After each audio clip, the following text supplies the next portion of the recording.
ونصلي على رسوله الكريم أما بعد فقال النبي صلى الله عليه وسلم من كان يؤمن بالله واليوم الآخر فليكرم جاره.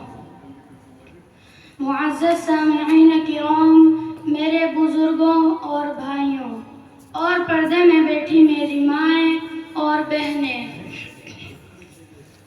آج جس موضوع پر مجھے بولنے کا حکم ہوا وہ بڑا ہی اہم ہے اور وہ ہے پڑوسی کے حقوق۔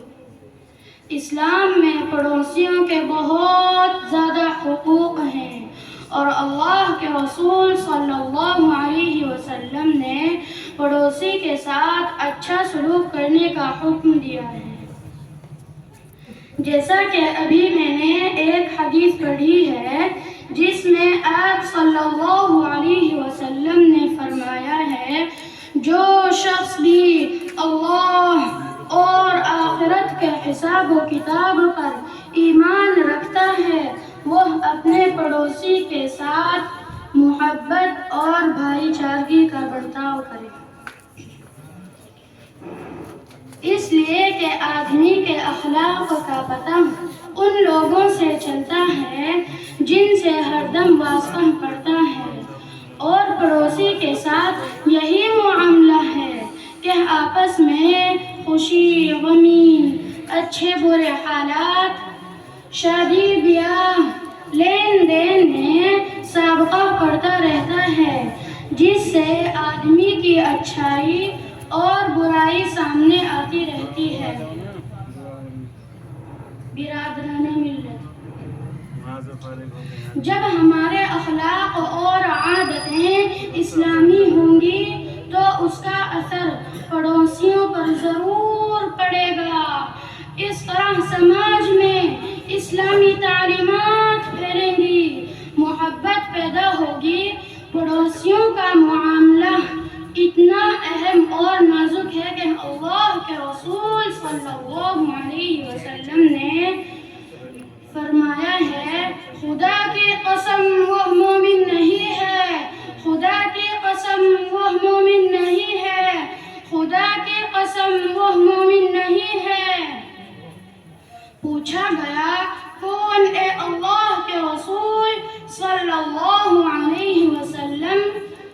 آپ نے فرمایا، وہ شخص مومن نہیں ہے جس کا پڑوسی اس کی تکلیف دینے والی حرکتوں سے محفوظ نہ ہو۔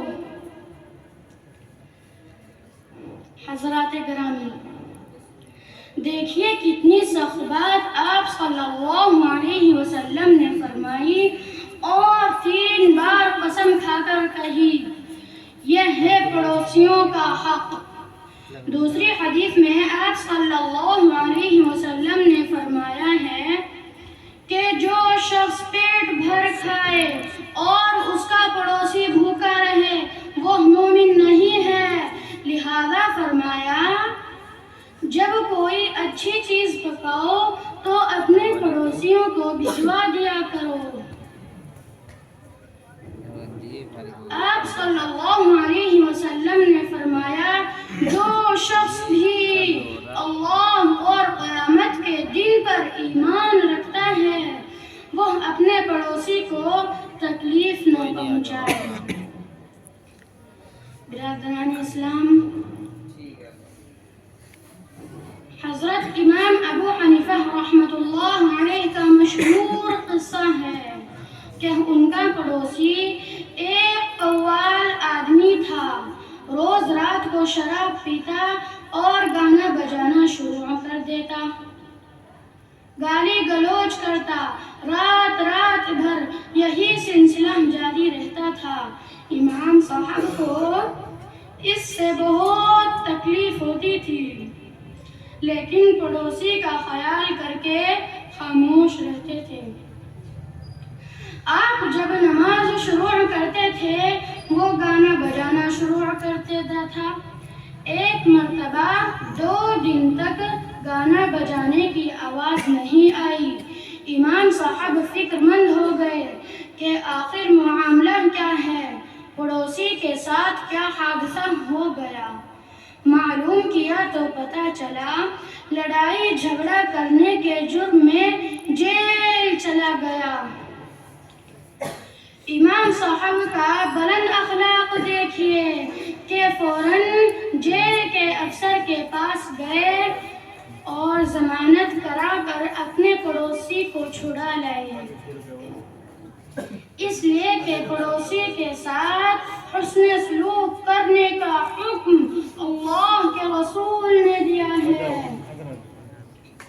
امام صاحب کے اس بلند اخلاق سے ان کے پڑوسی پر بہت اثر ہوا اور اس نے گانے بجانے سے توبہ کر کے امام صاحب کی خدمت میں رہنا شروع کر دیا اور مشہور عالم بن گیا۔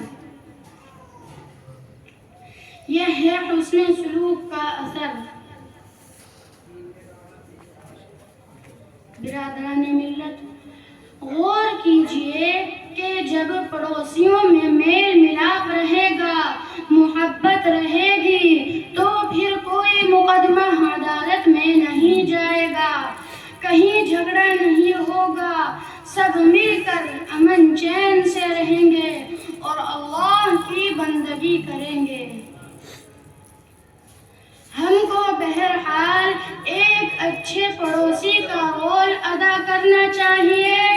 اس میں اللہ تعالیٰ کی رحمت و برکت بھی ہے اور چین و سکون کی زندگی بھی ہے۔